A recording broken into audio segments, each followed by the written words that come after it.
So Deja, you, Christine, and I are connected by text. Yes, So we are live. Good.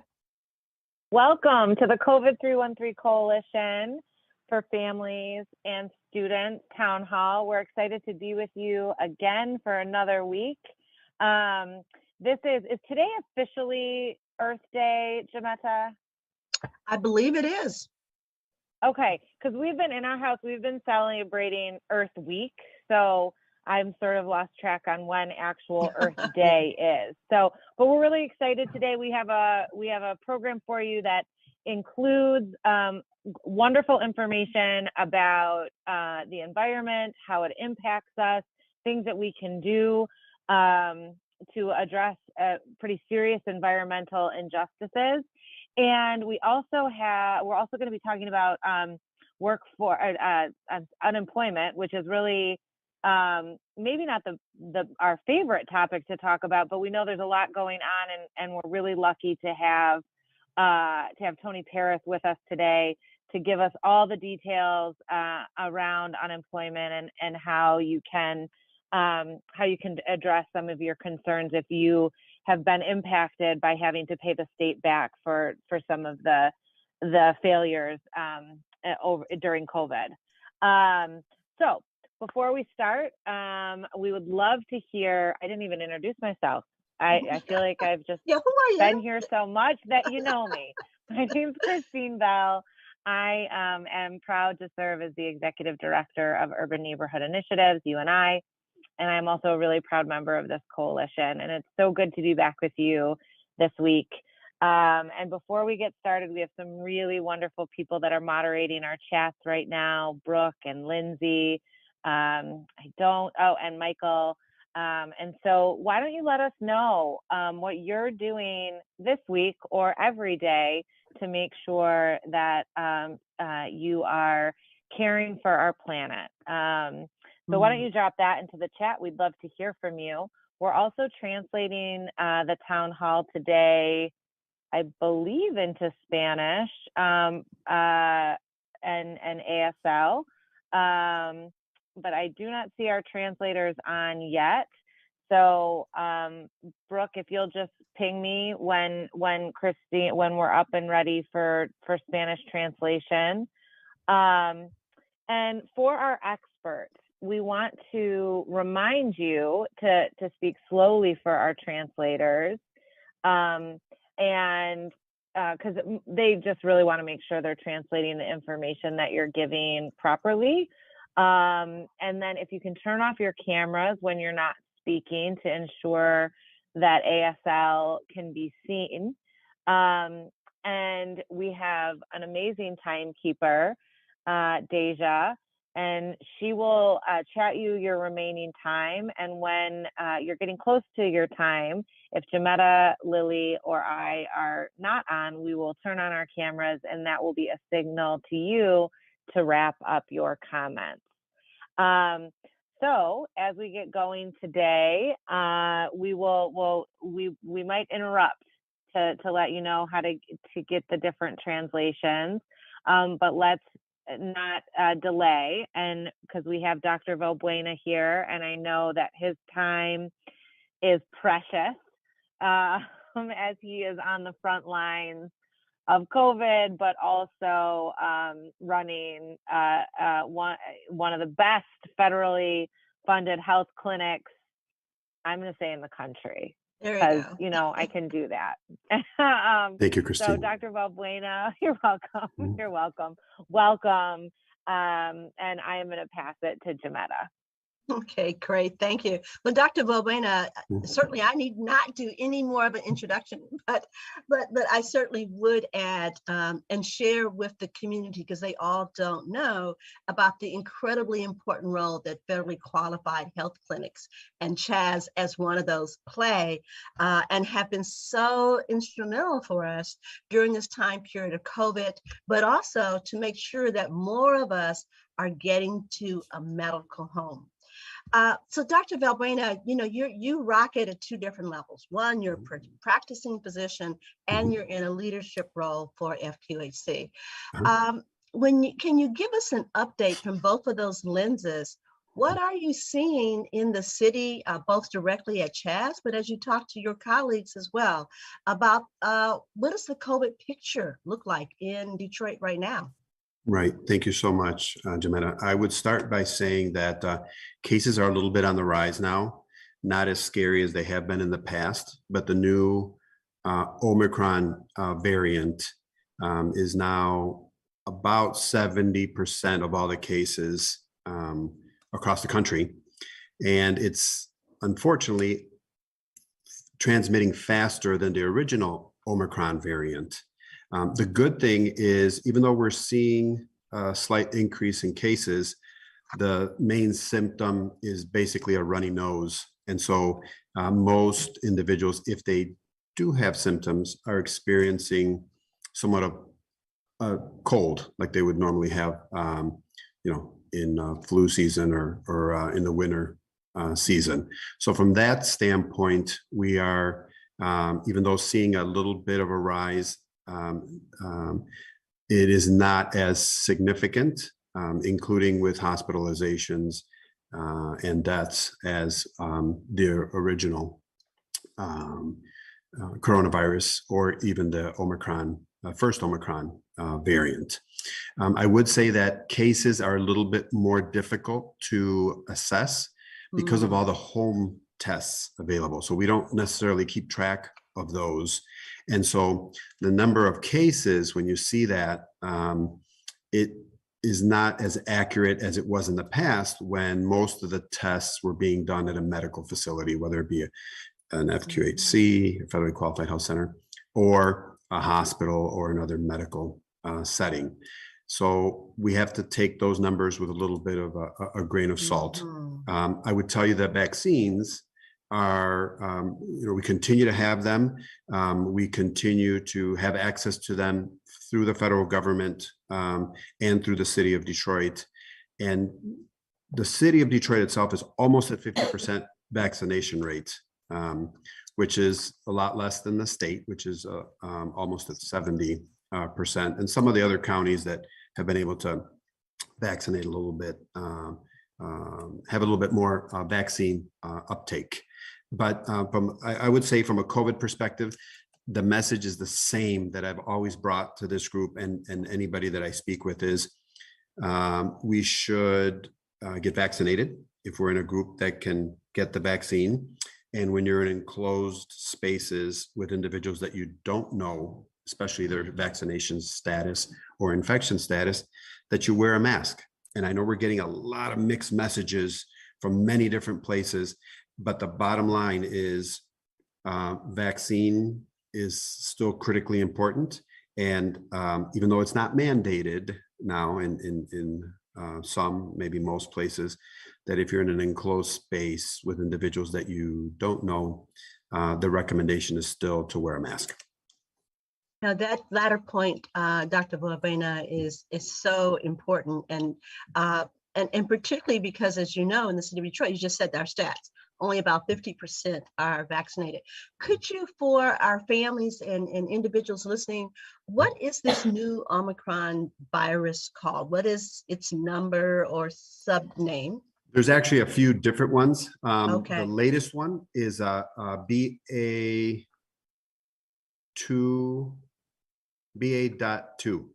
And then there's some subnumbering depending on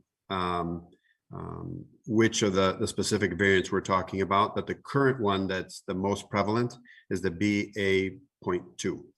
Okay. That's numerical system or character system that is used in the healthcare, primarily by the World Health Organization, to be able to identify these. But the bottom line is there's going to be continuation of variants. The more people that have the vaccine or have had the infection, the more protection we're going to have. But it's still critically important that individuals that are eligible for vaccination get vaccinated, and that we continue to use the mask, because there will be more variants, similar to the way influenza works every year. There are new variants, and the problem is we don't know which ones are going to be more dangerous to us versus others. And so it's still critically important, get vaccinated and wear those masks when you're in enclosed spaces. Yeah, so the diligence on the part of our health scientists is continuous. And so it's number one, get vaccinated, stay, once you are vaccinated, but regardless, stay masked up when you're around people and when you don't know their status. But speaking about vaccines, our children have been eligible. Those from 11 years old and up, and now children 5 to 11. Dr. Valbuena, what are you seeing and hearing about the vaccination rates for children? Because obviously it's so important that our babies get back into school and are able to stay in school. Could you talk about that, please? Yep. So we've had, this is more specific to CHAS now, about 18% of our almost 17,500 doses that we've administered have been to children ages 5 to 17. It's been kind of mixed, the reception from families. Most parents that have gotten vaccinated will get their children vaccinated. However, there are some that are still leery about or hesitant about the pediatric version or the child version of the vaccine. And so even though they got the vaccine, they want to wait a little bit longer before they give them to their children or have their children receive them in the ages group of 5 to 17. But for the most part, if the parents are vaccinated, the children are being brought in for vaccination. So again, still a ways to go, but we continue to bring the message. 5 years and older, please get vaccinated. Please get vaccinated. So I have two other questions before we have to close out. One, for example, you've mentioned the kinds of concerns that is also called vaccine hesitancy. I just want to let the audience know, and I think I did the same thing that Christine did. I forgot to introduce myself. To Better Lily, and just blessed to serve as the CEO of the Detroit Parent Network and proud to be obviously a member of this phenomenal collaboration. We're doing a partnership with the Michigan Department of Health and Human Services and JFM Consulting to do focus groups specifically with parents to talk to them to better understand their issues and their concerns relevant to vaccines for children.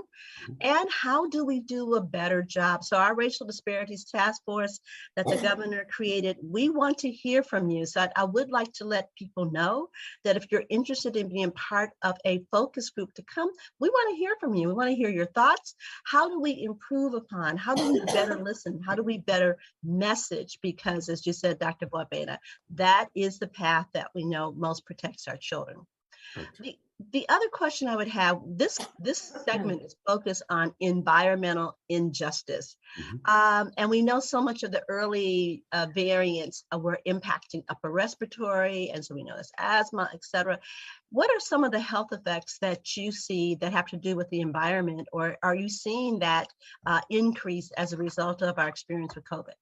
Well, initially, when we were under lockdowns, we saw a huge improvement in air contamination because there was less cars, less trucks out on the road. And we've started to, as things have opened up, headed back towards that level of having the contamination. You know, the current bridge traffic and the new bridge traffic are going to bring more contamination to our area, specifically the area that CHAS is located at on Fortin Junction. We're going to be right in the middle, pretty much, between the two bridges. So we are participating. There are a number of groups that are working to identify current air contamination. They've been doing that for some time. Then the current, with the construction going on, into when the new bridge opens, to be able to track the pollutants that are being brought by the added traffic. But it's still going to be critical that our community and communities that are in areas that are affected by heavy pollution, that we continue to advocate for regulations, that we continue to advocate for mediation, funding to help provide better HVAC systems in homes, and be able to decrease the risks of being in that type of environment, because those businesses are going to go on, the bridges are going to move forward. So we need to make sure that we're holding them accountable for the impact that they have on our health in the community. The known impact. This is anything we have to guess about. The data shows us clearly what these impacts are going to be. Dr. Valbuena, as always, thank you so much for joining us, giving us perspective, and also to our families. This is a fluid situation. People say often, well, it changed. Well, it is changing. That is the nature of the way that diseases impact. And we're very blessed in this country, and certainly state and locally, to have people who are interpreting this and trying to keep us safe and moving forward in our overall health. Dr. Valbuena, thank you so much. Thank you so much. Okay. So you heard it, Christine, is what we know. The increase in the traffic that we're going to see around the bridge area is absolutely an environmental issue to be addressed. And I'm really looking forward to turning it over to you to have some of our environmental justice warriors talk about that. Thanks. Go ahead. Absolutely. So there is a truck ordinance right now that we in Southwest have been working with the formal councilwoman on getting passed. So be on the lookout as residents for more on that, because it's a huge health concern, and the environmental impact is substantial. With that, I'd like to welcome Miss Johnson Greer, and I did not want to pronounce your first name incorrectly. It's Jamisa. Jamisa. As I was looking at it, I was like, I'm close, but I don't want to mispronounce it. So welcome, Jamisa. We are really excited to have you. She is the director of Michigan Environmental Justice Coalition. Are you the new executive director? I am the new executive director, yes. Well, that is so exciting. It is a pleasure, a real pleasure to meet you. And so if you want to do a quick introduction of yourself, since you're new in this role, I would guess not to this work, but new in this role, and introduce to all of us and to our audience. Go ahead. Yeah, absolutely. So my name is Jamisa Johnson Greer, as Christine mentioned. I am executive director with Michigan Environmental Justice Coalition, where I've had the pleasure of participating as a member and then as a staff member, and now I'm leading the organization. And I'm so happy to see it grow in the way that it has. It's a coalition of 41 organizations and individuals, and we have values based in the environmental justice and HMS principles. And we represent folks all over the state. So we have a vision of vulnerable communities living in a clean, healthy, and safe environment now and in the future.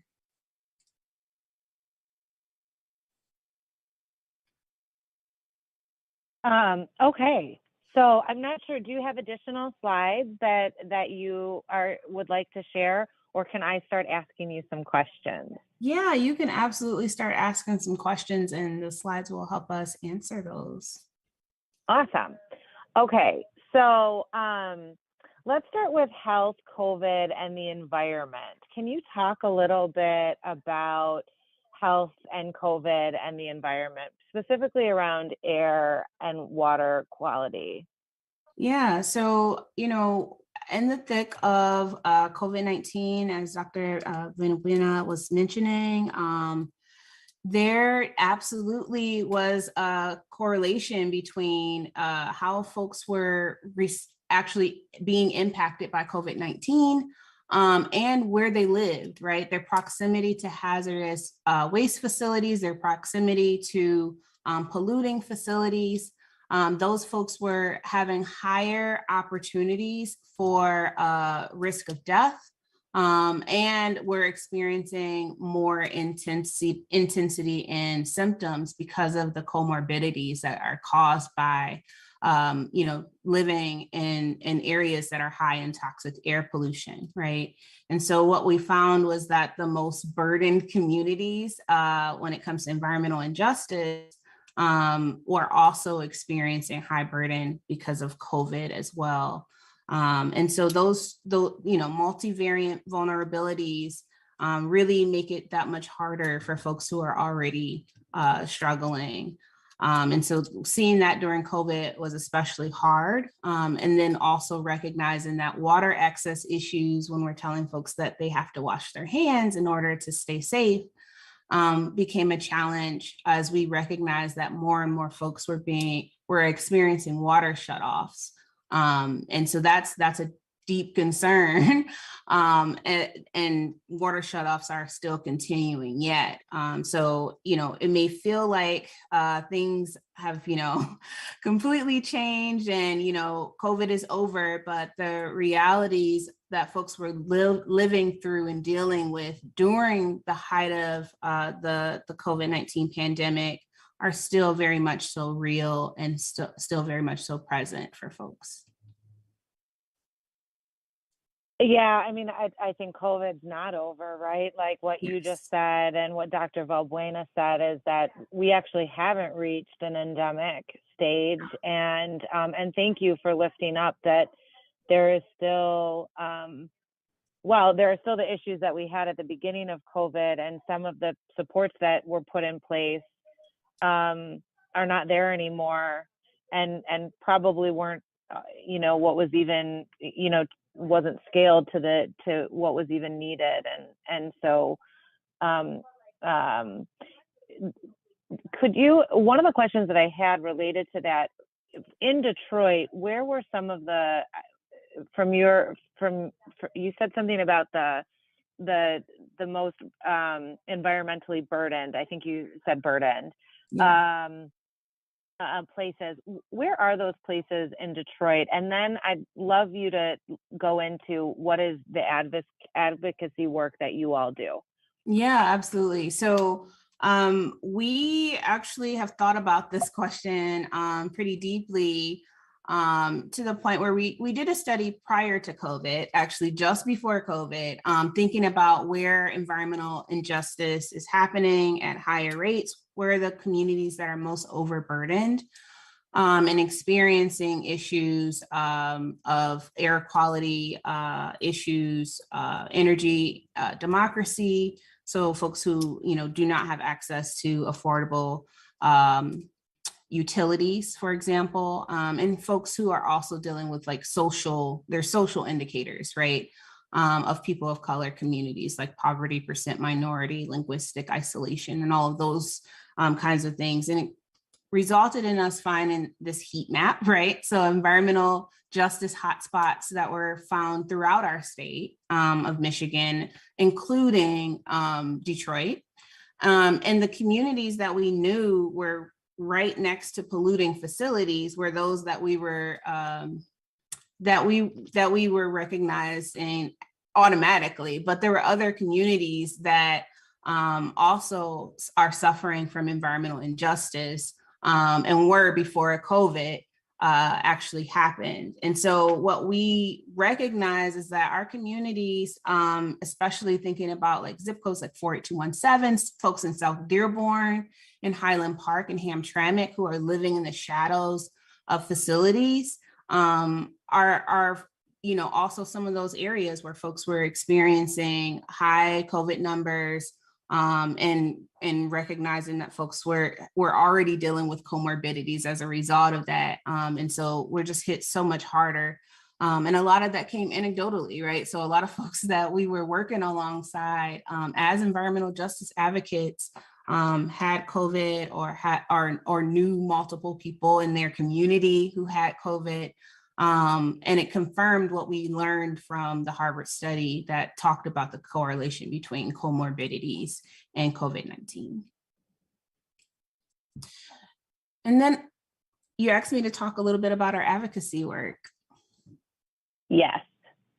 Absolutely. So we know that the environmental risks and impacts like pollution exposure through air, they compound our social socioeconomic impacts, and it's further exacerbated by procedural injustice. And so we really have thought about that very deeply in our work and how we can connect with communities and make sure that the work is continuing. So we've been building up our climate justice advocacy and statewide outreach to people who have been identified in those environmental justice hotspots that I mentioned earlier. We've been meeting with legislators to educate them about the need for cumulative impacts, which is actually considering all of the areas, all of the polluting facilities in the area in order to decide whether or not to actually permit a facility to continue to pollute.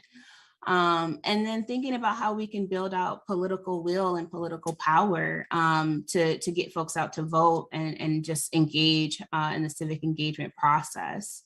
And then beyond that, we're thinking about this as like, we just saw the my EJ screen come out from the state, and we're trying to advocate that will actually be used in decision making. And we have a lot of different avenues that we continue to advocate around environmental injustice, like screening tools, like thinking about community wealth and ownership and living wage and healthy jobs. All of these impact folks who are living in environmental justice communities.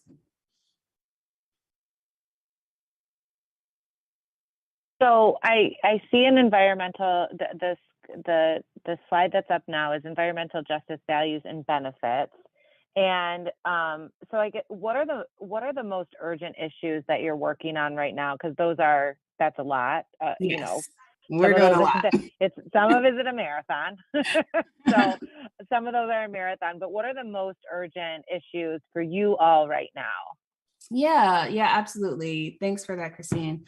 Right now, MEJC is working to educate Michiganders about the EJ for All Act. This is actually a federal act, and it will work to strengthen Title VI, Civil Rights Act. So this is prohibiting discrimination based on disparate impact, which is really, really important to environmental justice communities that are primarily Black and Brown and Indigenous.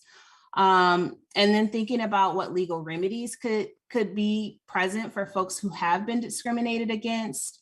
Also thinking about cumulative impacts as well that I mentioned earlier, and how we can continue to support the research and education outreach of implementation projects that actually address environmental and public health issues in EJ communities. As well as thinking about how we can encourage meaningful community involvement opportunities when proposing a new action that's affecting environmental justice communities. So really empowering environmental justice communities, those from environmental justice communities, to speak for themselves and to have an avenue to do that through our federal government and strengthening that. So what's the vision for you all, and how do we get there? Yeah, absolutely. So, what we believe is possible is that we can have an economic system that isn't built on extraction and sacrifice of Black, Indigenous, and Brown folks, that we can have clean, renewable energy resources. We can have a regulatory system that actually is inclusive, right, that I mentioned earlier, and that we can have a democracy that's really working for the people and not just for corporate actors, right? And the vision really is that a clean and healthy environment, no matter what your race or zip code is, that you should be able to have that. And so the ways that we see getting there are thinking about how we can build that economy that's not built on extraction, and have a narrative that recognizes that we don't have to have extraction in order to have good paying jobs for people, that we don't have to sacrifice certain zip codes in order to do that, and that we absolutely don't have to continue to have pollution and ecological degradation in order to have industry as well. And so we also want to recognize that there's an impending and ongoing crisis of climate that we absolutely should be addressing with environmental justice voices at the forefront. So and I just want to say, you all last year released this really amazing video. And so if folks can go and look at it, I don't know if we can drop it in the chat right now, but it actually was very inspiring to me I just was like, yeah, how do we get there? That's like, it was very inspiring. So if we could find it and drop it in the chat so people can see it, I think it'll help to provide some imagery to what you are describing right now. And then I guess for us, what's your call to action? What do you want us all to do?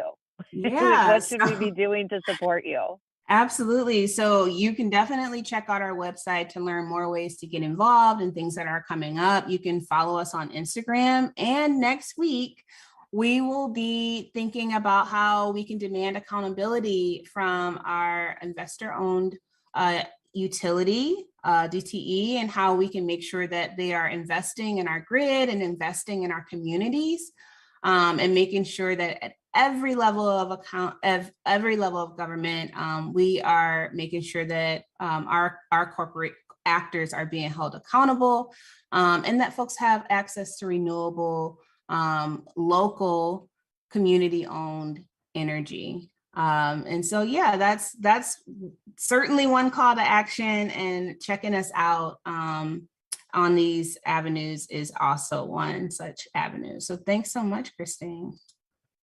Well, thank you. Congratulations on your new role in the organization. It's been a pleasure to get to know you and a little bit more about what the organization is doing. Deja, can you go back and show the slide? I just want to reiterate, if folks want to attend the rally, it's on April 27th at 5:30 p.m. in Highland Park, 32 Avalon Street. So join them. This is something that we all can relate to because we all get an energy bill. So thank you so much. And I am going to pass the mic back to Jametta. And there you have it. Thank you. There we go.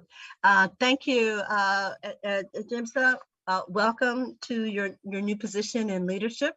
And we're looking forward to hearing a lot more about you. I do want to highlight something.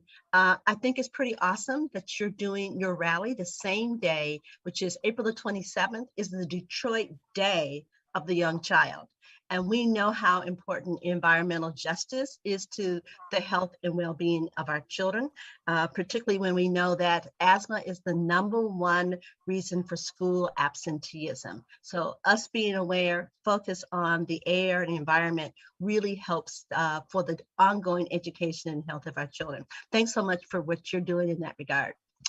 Okay, well, let's pivot to our other important topic that we know has impacted thousands of people throughout not only the Detroit metro area, but the state. And that's the unemployment information, and that at different times, Tony Paris, we're hearing different things. So we want to welcome back with us so often because of his expertise is Tony Paris with Sugar Law, and an organization that is really here to help people, everyday people, get the information they need legally to engage different systems. In particular, we're talking about the unemployment system that we know in the state of Michigan has had, I don't know, how do we want to say, issues? So with that, Tony, welcome back. And could you kind of just from the beginning, give us an overview of what have been some of the major issues, and then we can dive into more of those topics, if you would. Sure. Thanks, Jametta, and thanks everybody for having me. It's good to be back. I'm Tony Paris, the lead attorney at the Sugar Law Center for Economic and Social Justice in Detroit, Michigan. We are unemployment insurance experts, and we represent working people in their communities exclusively. So for any unemployment issues that any of y'all may have, don't hesitate to reach out, www.sugarlaw.org, and I can hopefully get to you as soon as possible.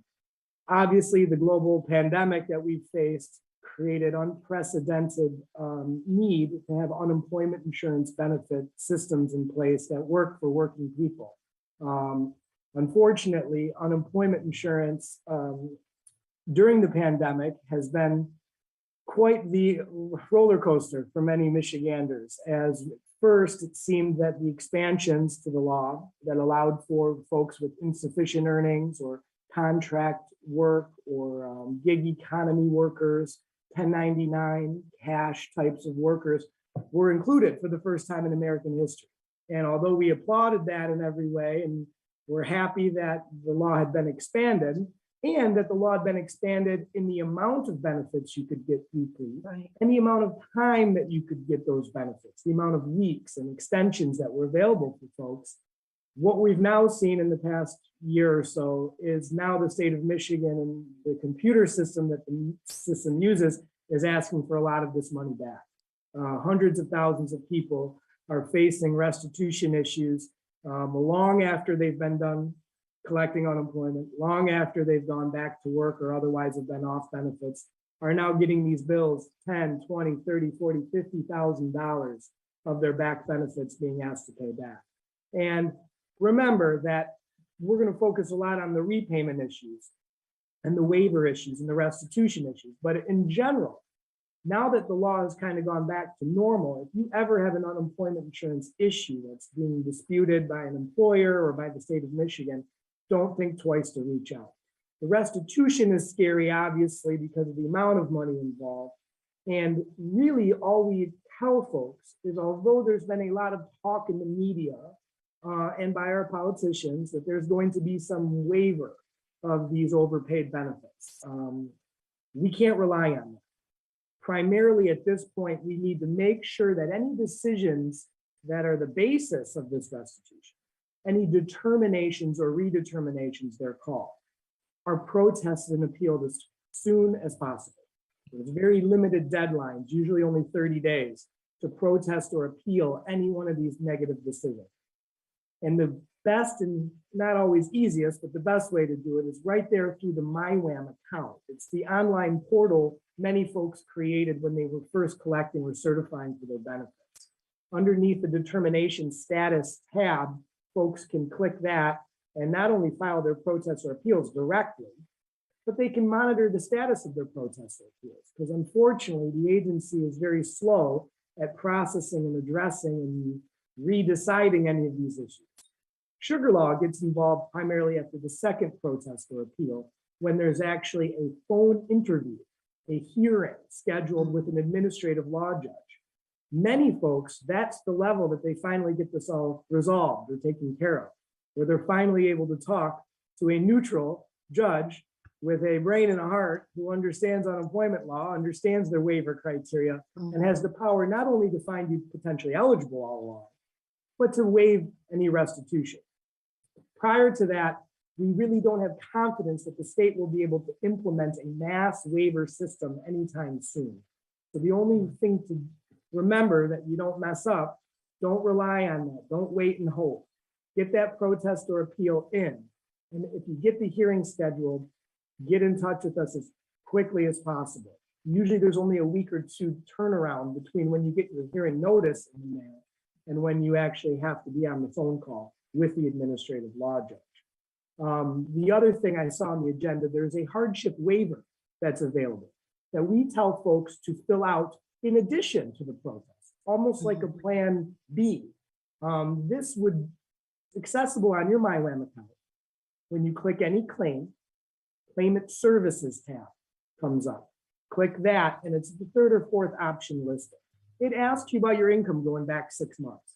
And that way, even if we are not successful in, for whatever reason, in overturning the bad decisions, you still may not have to pay back any of this money if you're under a certain income level tied to your household income for the poverty guideline, or we can point to administrative or clerical errors that would make you have to pay it back against equity and good conscience. And that's very common because there was many errors that the state of Michigan unfortunately went through while they were working all of these criteria out. The main one, of course, being that the criteria used initially at the beginning of the pandemic, only vague references to 2019 income, were then told, the state of Michigan was then told by the federal government, you were too loose. We actually have to have folks recertify, you have to be more specific, you have to show a tie to the workforce into 2020 as well, and that the pandemic was the reason that you suffered some type of job reduction or loss or furlough or underemployment or unemployment. And so that's kind of why the state has unfortunately had this bait and switch, if you will, or they've moved the goalposts, if you will, and asked for all this back later. They are claiming the federal government is giving them more strict guidelines that they should have followed. But remember, the law has always been that if it's against equity and good conscience to make you pay it back because the agency made a mistake, you don't have to pay it back. And so that's what we argue. We argue it all along through the internal appeals, but mostly at the hearing level. And of course, even if that's not successful, you have a hardship waiver option available to everybody as well. So remember, get onto your MyWeb, whatever you need to do. Check to make sure there's no negative decisions that you have not protested or appealed yet. You do not need a lawyer or to pay anybody or be ripped off to get that appeal in. It can be 1 or 2 sentences. I disagree with this. I request a redetermination or a hearing. It can be short and sweet. Get it in within 30 days. Then you can monitor it. It'll say in progress or pending adjudication until you get your next decision. And then definitely after your second protest or appeal, if you need to go that far, you'll have a hearing scheduled and we're there for you. We will not only try to prove that you were eligible all along, that well, regardless of the criteria, you should have been able to get benefits. We'll prove or argue that even if that's not true, you don't have to pay it back because the agency made errors and paying it back would be unfair. So again, thank you all for having me. Don't think twice to reach out to Sugar Law Center. If you do need to call us, try to have your MyWAM account open for when we talk to you so we can show you where the documents hide. I'm available to make in-person appointments. Our office is by Wayne State if you need to go over your MyWAM account in person. And remember, it all leads up to trying to get that phone hearing until we get mass waivers, which I'm still hoping happen, but you never know. Thank you again, everybody. And thank you, Tony. You gave us a really wonderful, detailed rundown of the interventions. Could you, for the audience, just do a repeat on a couple of things? Identify what is the form that is urgent for people to get in for their appeal. So the appeal or protest, if you do it on MyWAM, there's not really a form that's needed. You can just go on to your MyWAM home screen. There will be a list of your claims. Sometimes people have more than one claim because each extension sometimes was given a different claim number. You click on each one of those. They usually start with the letter C and then a number, so your claim number. When you click on those, it opens up various portals to tabs. The determination status tab is the most important. And you should check that tab on any claims you've had open since the pandemic. They look like they're almost gray, like you can't click them. You can click them if you take your cursor over to that number. And then on the determination status tab, it lets you read all the documents that have been issued against you or for you. And if it's against you, you can click protest and write in a little text box. You don't need a form necessarily. Okay. If you prefer to fax or don't have access to MyWAM for whatever reason, there is a form online that's not required, but it kind of helps. It has you put the case number in there. Okay. Just a Google of a Michigan unemployment protest or appeal form should bring that up. I only have folks do that if they need to fax, and they should not be mailing in protests at this stage. We've heard the agency is months behind in processing their regular hard copy mail.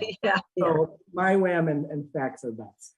Yeah, that's a really good point. And even for, folks that are out there that are old school, no paper, because you can't track that in the same way. And goodness knows with the pace of postage, you don't want to go that route. Tony, could you also repeat the telephone number that people could reach your office? Sure. So the email or the website that it will let you write us directly is www.sugarlaw.org. It's SUGARLAW.org. And then the main phone number for intakes is 313-993-4505. Thank you so much. And then I want to share with people, and Tony, I loved it because you know that website so well. You can say, if you're at this page, go to this, look at that.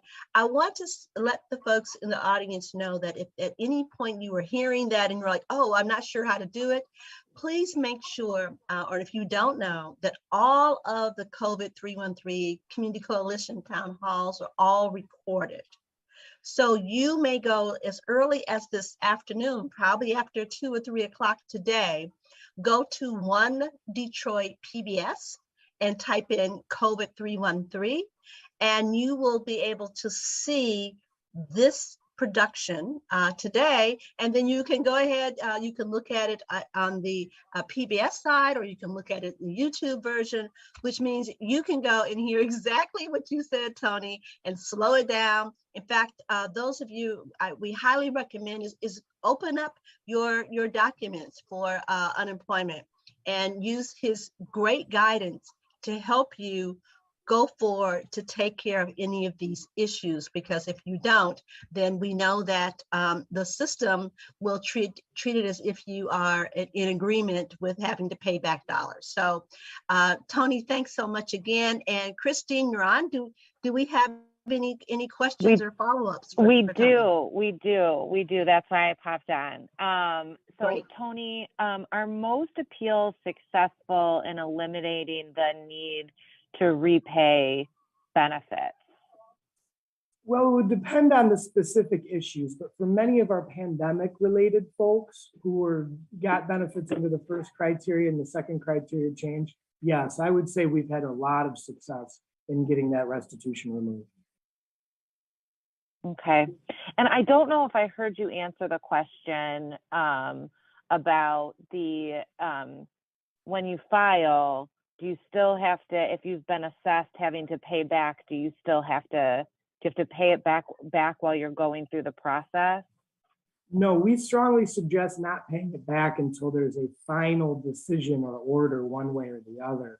Really, the state's position, although we don't know how much we can trust, is that they will not engage in collection activity against you other than just sending the bills. They won't garnish your tax returns, garnish your wages or anything if you have a timely protest or appeal pending.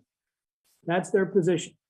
And we have seen some tax returns garnished, but generally we tell folks, if you were just denied and you haven't even gotten your phone interview or hearing yet, do not pay any of that back while you wait. So Tony, in your experience, what does timely mean? That's like a very vague. It's within 30 days of the decision. Okay. Yep, and it will say right, it right there on their protest, on their determination or redetermination. You have 30 days, here's the deadline, do it online or through the fax and stuff like that. Okay. And do you suggest doing it online versus fax, or both good? Do you have any suggestions for people the best way to make sure paperwork doesn't get lost in the shuffle? Sort of laughed today when we were talking about faxes. I haven't sent one in a long time. Yeah, I still think MyWham is best. I know it's a little non-user friendly, especially finding that determination status tab. But once you're able to figure it out, it does get the document or the protest directly to the agency into their portal that they can view immediately. You can upload documents right there as PDFs on your MyWham as well. I don't suggest doing both, only because somebody at the agency had told us that can restart your queue if you send them again and again and again and again and again. But make sure that it's done through MyWham. And if you can't figure it out, if it's still something that seems like it's too hard to understand, then fax is the next best. And just make sure you get a fax confirmation back on whatever you submit. Great. So MyWham is the best way to file because it goes directly to the agency. Fax is next best, but I just want to uplift what you said. Make sure you keep a copy of the confirmed sheet on the fax. And I'm assuming that's in the event that you need to prove that you had had done this, that you have the documentation that you did it within the timely manner, which is 30 days. Absolutely. Okay. All right. That's all the questions that I have, Jametta. Okay, great. Well, again, we want to encourage folks for that detail is so important. With any of our programs, go to the PBS, nope, I said it wrong, One Detroit, pbs.org, and then type in COVID if you don't see it. And you can not only see Tony and also the wonderful information that we've had today around environmental justice, as well as our health experts, but you can look back at, oh, Christine, how many episodes have we had in 2 years? It's been 2 years, a lot. It was once a week for almost 2 years. Yeah. So, Yeah. so, you know, and I'm glad you're mentioning 70. Mm-hmm. So, so families and individuals, you know, we are so grateful because we are hearing from more and more of you, students, medical students, professors. You are assigning this coalition town hall to your students so they can get a feel for, you know, what are the issues that the community is addressing, not only relevant to COVID, but our overall health, education, and also so important social justice needs. So we're going to go ahead and get ready to wrap up for today. Jametta, no. We have one more. Nope, we have one more guest with us. Yes. Oh, get me Miss straight. Jametta, read the script? Yeah. Yeah, you might. Oh, wait a go minute. to cue Something cards. super special today. I am so sorry. I'm excited about this. Yes. Remind me. I'm going to go on mute and go off screen and let you handle it and take us to the end, and I'll pick up afterwards. Okay. All right. I would love for Ms. Postel to turn on her camera. Hi. Hi, how are you? And again, I do not want to mispronounce your name, and I don't have any so could you please share your first name with us? Anijah Postel. I would have never gotten that correct. No. Naija? Anijah. Okay. All right. Yeah, it's okay. So thank you. No, its names are incredibly important, and so I don't ever want to I don't want to mess them up. Okay, so you are going to give us a presentation. You're a member of Detroit's Muslim Youth Council, which is really exciting, and that's through DPSCD, correct? It isn't exactly through DPSCD, but it's stemming from the work from DPSCD Offer E, which highlighted important issues for Detroit Muslim students. So we're just moving from that. It's a coalition of Muslim students from across Detroit, and we're working to highlight important issues, as I stated before, and also build a more inclusive Detroit through education, advocacy, and service.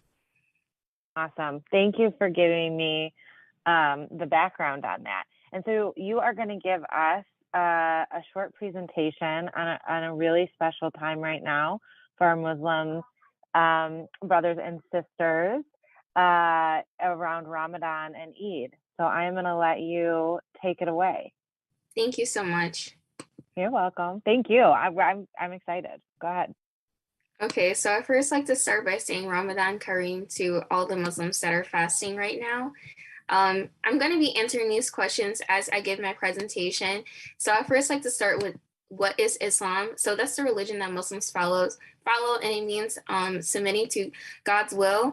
And a Muslim is one that submits to the will of God. So you will often hear Islam be called the religion of peace, because through submission to God's will, we're supposed to have this sense of peace. So Islam has 5 pillars. We have our Shahada, which is my fingers are awkward. We have the Shahada, which is a resuscitation of faith. We have prayer, and we have 5 prayers throughout the day. So we have our morning prayer, which is Fajr, and then we have our afternoon prayers called Zuhur, and then we have our midday prayer, Asr, our night prayer, Maghrib, and about an hour or 2 after Maghrib is Isha, which is our last prayer for that day. And then our third pillar of Islam would be zakat, which is charity. So charity doesn't have to be given just by monetary. It can also be given through actions, because not everyone can afford to give charity through money, obviously. And then we have Ramadan being our fourth pillar, and it's when Muslims observe the month of Ramadan and we fast from dawn to dusk. And then our last prayer is Hajj, which is a pilgrimage to Mecca, which you can see in this image at the bottom. It's where the Kaaba is, which is known as the house of Allah. And we pray towards the Kaaba every day. So if you're unable to financially or physically go to the Kaaba and, give your pilgrimage, then there are other things you can do, which are stated in our holy book, the Quran. So what is Ramadan? Ramadan is the 9th month of the Islamic calendar, and it changes every year because we follow a lunar calendar. So last year, for example, it started on about like the 13th, and this year it started on the 2nd. And if you subscribe to TikTok or Instagram bloggers, they make jokes about how Ramadan, sometimes one person will start on this day and another person will start on this day. It all depends on when the full moon has been sighted. So during Ramadan, we do fast from dawn to dusk. So you eat, it's called suhoor in the morning. So I placed a picture there with different foods that we eat in the morning. And you eat suhoor before Fajr. So it has to be before Fajr because Fajr is after Fajr, the sun rises. So you want to make sure you get that in. And then you go the whole day without food or water. You try your best not to swear. You can't have any sexual relations or anything like that. You continue to lower your gaze to the opposite gender, things of that sort. Just submitting to your religion as well as you can as an individual, a Muslim. And then we have, at the end of the day, Maghrib. So you can either break your fast at Maghrib, or you can pray it and then break your fast. Either one works, and that is called iftar. So in a lot of communities, we'll have community iftars. So the community would get together at a local masjid or at someone's home, and we'll break our fast together. It's sunnah to break your fast with a date and water. And when you haven't had anything to drink or eat for the whole day, the water and the date is just so refreshing. And there are physical benefits to fasting, including stabilizing blood sugar levels, mental clarity, and things of that sort. If you are a subscriber to common workout trends, intermittent fasting has been something that's big on the media because it allows you to lose weight in addition to obviously working out and things of that sort. So I like to share a hadith from al-Bukhari why Ramadan is important and when it was first revealed. So it was revealed to our prophet, Muhammad, peace be upon him, who was the last prophet of Islam, Abraham, peace be upon him, being the first prophet of Islam. And this is when he was about 40 years old. And remember, the prophet, he was illiterate, so he couldn't read or write. And I'll just read a brief part of it. And this was narrated by Aisha, which is one of his wives, and she's also known as the mother of the believers. The commencement of the divine inspiration to Allah's apostle was in the form of good dreams, which came true like bright daylight, and then the love of seclusion was bestowed upon him. He used to go in seclusion in the cave of Hira, where he used to worship Allah alone continuously for many days before his desire to see his family. He used to take with him the journey food for the stay, and then come back to his wife Khadijah, peace be upon her, to take his food likewise again, till suddenly the truth descended upon him while he was in the cave of Hira. The angel Jibril, which is an angel also known in Christianity, we call him Jibril, his name is Gabriel in Christianity. So the angel came to him and asked him to read. The prophet replied, I do not know how to read. The prophet added, the angel caught me forcefully and pressed me so hard that I cannot bear it anymore. He then released me and again asked me to read, and I replied, I do not know how to read. Thereupon he caught me again and pressed me a second time till I could not bear it anymore. He then released me and asked me again to read. But again I replied, I do not know how to read, or what shall I read? Thereupon he caught me for the third time and pressed me, and then released me and said, read in the name of your Lord, who has created all that exists, has created man from a clot. Read, and your Lord is the most generous. Then Allah's apostle returned with the inspiration with his heart beating severely. Then he went to his wife, Khadijah, who covered him. So that is when the Quran was first revealed to Prophet Muhammad, and it was revealed over 23 years. So Ramadan is a month where we reflect on our Quran, which is our guidance, and we are thankful for it. So that's really the meaning of Ramadan. And then I'll move on to Eid, which is after Ramadan. It's the month that occurs after Ramadan. And there's two Eids. The first one is the one that occurs after Ramadan. So this was from our DPS CD Off for Eid campaign that we used.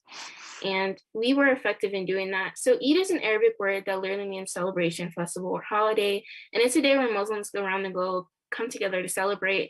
Again, just like with Ramadan starting, some Muslims, they start a day later or a day before with Eid because they're able to sight the moon before certain people. It all depends on if you sighted the full moon or not, and when it begins and when it ends. So we have Eid al-Fitr, which is celebrating the ending of Ramadan, as I stated, and it's 3 days. So we're lucky to have this off, alhamdulillah, for Eid, because in the past when we had Eid, it would change every year, just as Ramadan changes every year, and it would be hard to like meet your religious obligations and your academic obligations at school, because the teachers, they wouldn't always allow you to like make up your test if you were off for the holiday, and they weren't always aware that we had a holiday. So alhamdulillah for us having that off this year and years following, inshallah. And then Eid al-Adha commemorates Hajj, which I explained earlier, which is a pilgrimage to the holy city of Mecca in Saudi Arabia, and it honors Prophet Abraham's willingness to sacrifice his son. This is also a well-known story in Christianity as well, where Abraham was willing to sacrifice his son. So throughout the Southeast Asian community, they dress in their cultural garments and they celebrate Eid with family and friends. And then every community, they have like a gathering. So like I attend the Muslim center. So like the Muslim center is crowded on Eid because we have Eid prayer. And then in Bangla Town, they go to Jain Park and they have their Eid prayer, and Jain Park is a huge park. So there's plenty of people to fill in there. And then in the East and West African community, they dress in their cultural garments and they celebrate. And it, like we don't divide one another by race or ethnicity in Islam. So you'll see in a lot of communities where there'll be so many different languages spoken within the mosque because so many people are there from different backgrounds, and Islam is what brings us together. And then in the Yemeni communities, they come together and they have annual Eid. Sometimes they'll have festivals as well. And then these are just like little parties. Sometimes the kids get gifts and money. It's called Eid, you get money or gifts, and then you feast with your family. So I'd like to thank you all for staying tuned. I know I went a little over. Thank you for paying attention and watching. That was our joy to pay attention and to listen, and going over a few moments is more than acceptable, as we are all here to make sure that all the voices in our community have an opportunity. And so we're going to thank you, Niaja, and I hope I kind of pronounced it correctly. We will work on that, as the reality of this nation is that we are of many different people and languages, and just like we talk about diversity, is also being diverse in trying to engage different cultures and make all of those feel that they are part of this amazing experiment called the United States of America. So with that, I think it's time for us to go into our closing. We have some wonderful things that are coming up.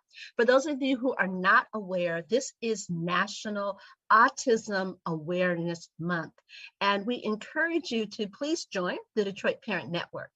We have a workshop this evening called What is Awesomeness?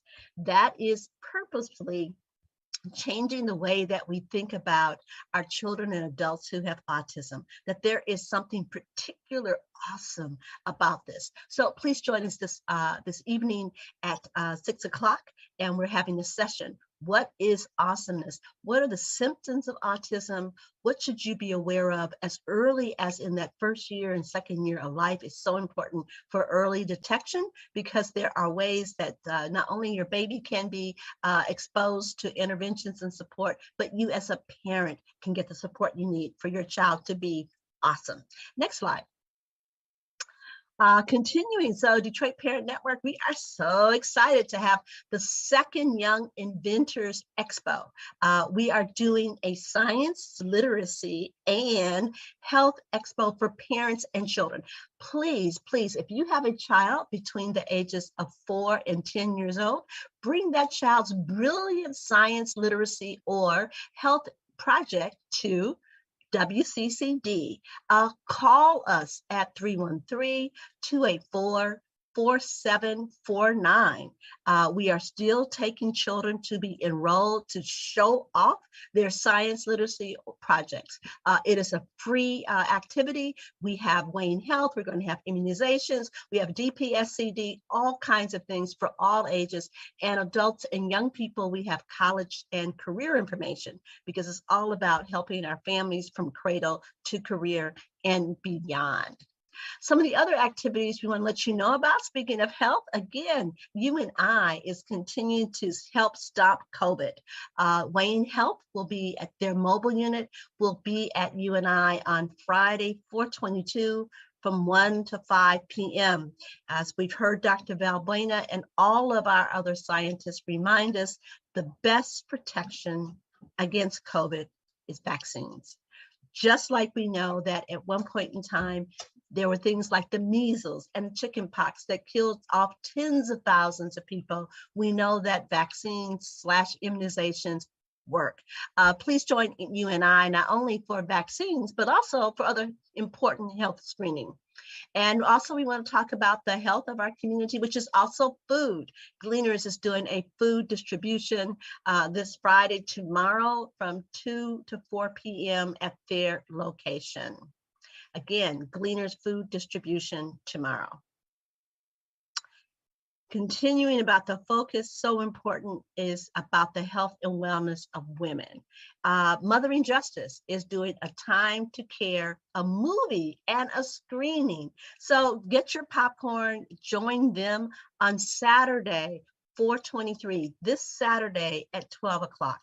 Mothering Justice is one of our important organizations that's focused particularly on the care of Black women. And we know that Black mortality, maternal mortality, has increased. So we need everyone's attention to that. And thank you, Mothering Justice. Join them this Saturday, 4/23. And certainly last but not least, Detroit Day of the Young Child is next Wednesday. Please join Hope Starts Here and an amazing group of over 30, 40 different organizations, all of us being part of how do we help our babies all the way up to age 8 in particular to bloom. Detroit Parent Network is a proud member of Hope Starts Here. And this is actually going to be the third Day of the Young Child. And with the mayor and many other partners, Kellogg Foundation, Kresge Foundation, Skillman, many others, and many of the agencies that are part of the coalition, we are helping to celebrate Day of the Young Child. So please join us. Go to hopestartshere.org and find out where a Hope Starts Here activity is near you. And so with that, we are sharing, as always, all the good work that our community is doing to keep us healthy, safe, informed, and strong. We would love it, as we always do at the very end, ask everybody to come on screen, because we are a coalition, but more than a coalition, we are people that care. And we take our caring very seriously to share with you. So with that, thanks to our interpreters. We couldn't do this without you. We couldn't do without the people that are in the background who are making our Facebook page go, our DPTV people go. Thank you to all of you. Have a blessed rest of your week. Stay strong and take care. Bye-bye.